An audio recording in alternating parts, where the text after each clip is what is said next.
నమస్తే, పద్మమ్మ ఛానల్కి స్వాగతం. ఈరోజు మా అమ్మగారి కోసం అల్లుడు చేసిన పాస్తా చూద్దాం రండి. ముందుగా పాస్తాని ఇట్లా వేడి నీళ్ళలో ఉడికించి పక్కన పెట్టుకోవాలి.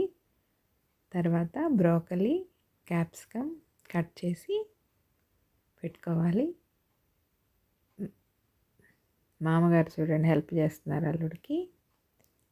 పచ్చిమిర్చి, వెల్లుల్లి కూడా కట్ చేసి సన్నగా పక్కన పెట్టుకోవాలి. అవి కూడా తర్వాత ఉడికినాయో లేదో ఒకసారి చెక్ చేసుకొని కొద్దిగా సాల్ట్ వేసుకోవాలి.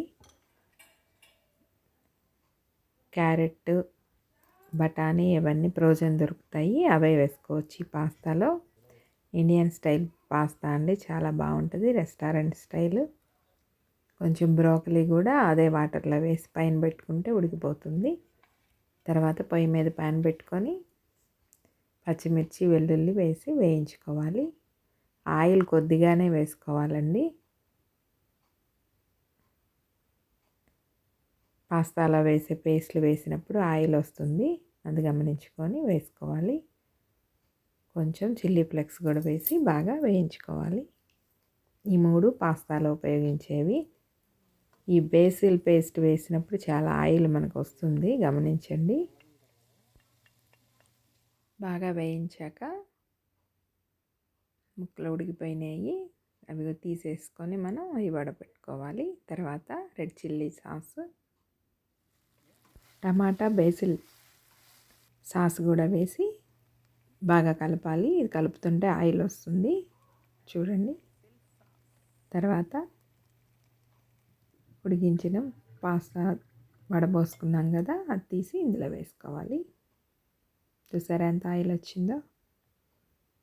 కొద్దిగా సాల్ట్ వేయాలి.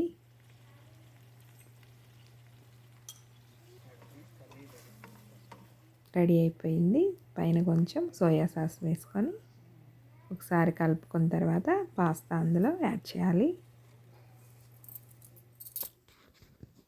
పాస్తా యాడ్ చేసిన తర్వాత ఒకసారి అంతా బాగా మిక్స్ అయ్యేలాగా బాగా కలపాలండి. రెడీ అయిపోయింది పాస్తా.